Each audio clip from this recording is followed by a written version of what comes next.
Assalamualaikum warahmatullahi wabarakatuh. Pada kesempatan kali ini akan dibahas tentang pertemuan 6 limit barisan dan limit dita hingga. Nah, di sini bahwa menyelesaikan limit itu sekarang kita akan ini dengan sebuah konsep barisan ya.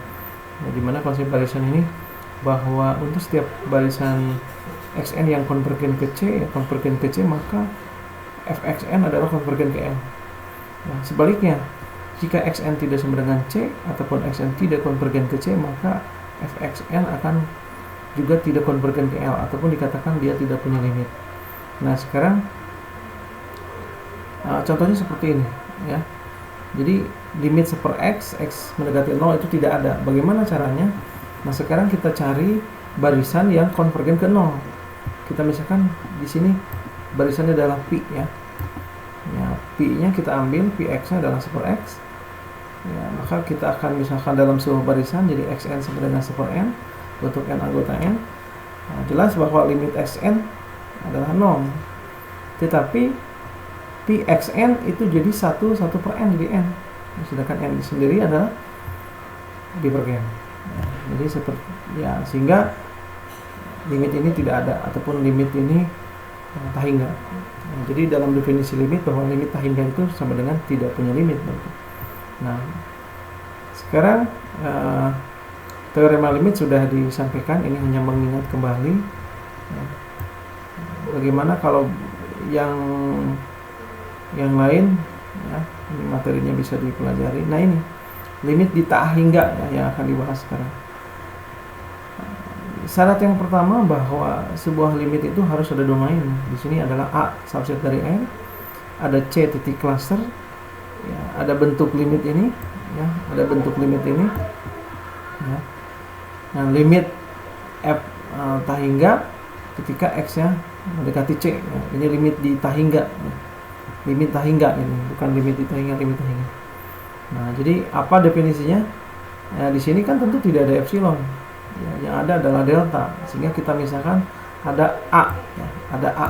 Nah, di sini ada A anggota R. Ya, ada A anggota R di sini. Sehingga definisinya adalah jika untuk setiap A anggota R ada delta positif ini. Sehingga untuk setiap X anggota A dengan nilai mutlak X mendekati C positif dan kurang dari delta, maka Fx akan lebih besar dari alpha. Jadi jelas kalau F tak hingga itu akan lebih besar dari alpha. Berapapun itu nilai alpha, dan alpha itu tadi anggota real. Nah, definisi yang selanjutnya ini sama. Ya, kita akan perbesar. Nah, ini kan F-nya sama dengan negatif tak hingga, berarti ke kiri. X-nya dia punya ya, X itu kan wilayah delta. Nah, makanya Fx-nya akan kurang dari alpha ya, akan kurang dari alpha. Coba bagaimana definisi untuk yang ini? Nah, ini dibacanya jika F mendekati tak hingga maka X-nya mendekati C dari kanan ya, kalau yang B-nya adalah C dari kiri. Nah, sekarang bagaimana caranya? Ini ya, ada definisi limit tak hingga di dua pihak. Nah, berarti karena C-nya positif, dia punya delta. Di C positif itu kan X min C-nya kurang dari delta. Sama tadi seperti itu. Ya. Kalau di C-nya positif juga sama. Tapi kalau C-nya negatif, itu kan negatif dari harga mutlak X min C. Nah, jadi C min X di sini jadinya. Nah, jadi C min X kurang dari delta. Fx-nya positif. Kalau ini adalah Fx-nya kurang. Agar membedakan antara limit kiri dengan limit kanan, di sini dipisahkan dengan beta. Nah, jadi sebetulnya sama saja. Kalau negatif itu pakai beta, di sini biar wilayahnya berbeda. Nah, kalau yang positif dikasih alpha. Asal konsisten aja, itu tidak jadi masalah. Ini ya, seperti yang tadi, berarti ada A subset dari R, C-nya cluster, di sini ada delta dan deltanya adalah ini. Deltanya, sehingga limit F tak hingga C dari kanan. Jadi untuk setiap A anggota R di sini adalah tidak ada epsilon, berarti A anggota R ada delta positif. Nah, deltanya bagaimana ya? Nah, selanjutnya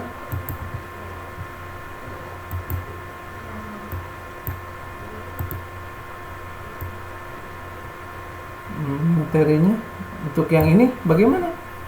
Sama. Nah, ini kan punya B ya, ataupun alfa silahkan. Nah, dan di sini dia punya delta. Nah, ini punya wilayah delta, dan ini dia tidak punya epsilon.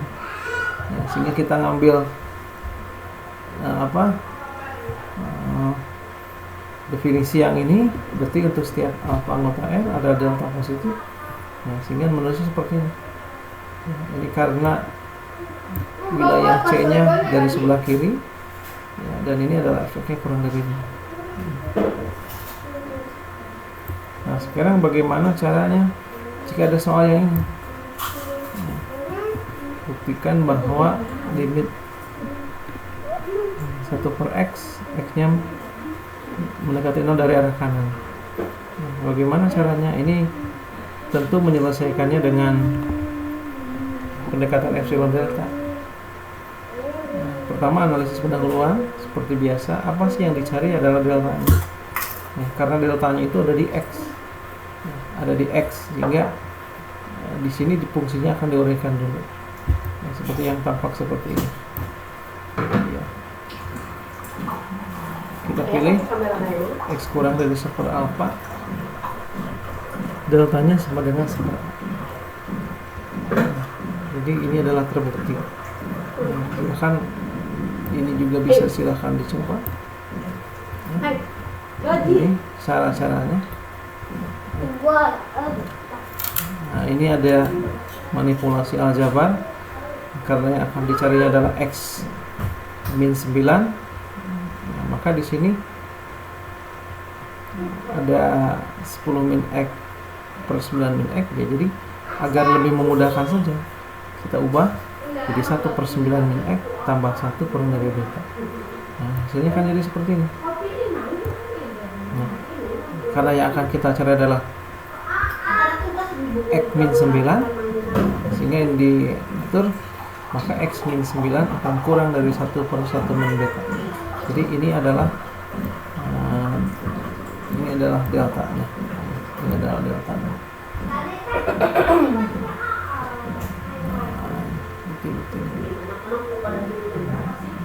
Materi yang selanjutnya limit tak hingga. Ya, ini agak dipercepat penjelasannya. Nah, ini limit di tak hingga itu apanya? X-nya, domainnya yang mendekati tak hingga. Ya, ini kan domainnya adalah di X. Ya. Nah, ini adalah domainnya X. Ya, ini adalah X-nya. Nah, ini adalah wilayah domainnya. Seperti ini. Nah, limit 1/x kuadrat akan sama dengan 0 ketika x-nya mendekati tak hingga. Ini juga sama. Ketika x-nya semakin membesar nilainya, maka akan mendekati 0. Nah, ini definisi limit di tak hingga. Akan berbeda dengan limit tak hingga. Nah, di sini punya apa? Punya epsilon, tetapi dia tidak punya delta. Nah, sehingga delta itu kan tadi wilayah domain ya, wilayah domainnya. Jadi xn, ya, xn-nya adalah a sampai tak hingga, karena di sini x-nya min tak hingga itu jadi a sampai tak hingga. Ya, kalau x mendekati negatif tak hingga, berarti a-nya sampai negatif tak hingga. Nah, ini dengan pendekatan barisan. Nah, ini dengan pendekatan barisan hampir sama dengan yang definisi tadi. Jika xn-nya mendekati tak hingga, maka fxn-nya konvergen kan? Karena dia punya epsilon. Ini adalah wilayah epsilon. Nah, wilayah epsilon. Nah, gitu. Jadi kalau definisinya, nah, jika f sama dengan L, maka x-nya mendekati tak hingga. Nah, jadi ini adalah wilayah deltanya, x-nya lebih besar dari 0, maka dia punya epsilon kurang dari epsilon. Contohnya ini. akan dibuktikan dengan pendekatan limit. Nah ini ya, jadi jelas bahwa barisan yang dekat ke tahingga itu, contoh yang sederhana adalah n kuadrat ataupun n atau n plus 1 dan lainnya. Kita misahkan dulu, ini harus dimisahkan dulu apa fungsinya. Fx nya adalah 1 per x kuadrat, kita ngambil xn nya adalah n kuadrat ya, sehingga limit xn itu kan tahingga ya, ketika n nya tahingga kuadrat itu berarti tahingga nilainya untuk n nya tahingga, sehingga kita substitusikan fxn jadi 1 per xn kuadrat akan jadi sama dengan 1 per n kuadrat. Itu adalah konvergensinya. Jadi sudah terbukti bahwa limit dari 1 per x kuadrat itu sama dengan 0 untuk x nya sama dengan tahingga. Ini dengan konsep barisan sangat sederhana sekali. Contoh lainnya ini dengan epsilon delta. Nah, berarti di sini punya epsilon tetapi dia tidak punya delta. Nah, sehingga kita uraikan dulu. Fx min L atau 1 per x kuadrat kurangnya 0. Tadi ada M ya, kita misalkan di sini X nya lebih besar dari M. Maka kita pilih M nya adalah yang lebih besar dari 1 per akar epsilon. Nah, terima kasih. Semoga kalian semua dapat memahami ini dengan baik. Assalamualaikum warahmatullahi wabarakatuh.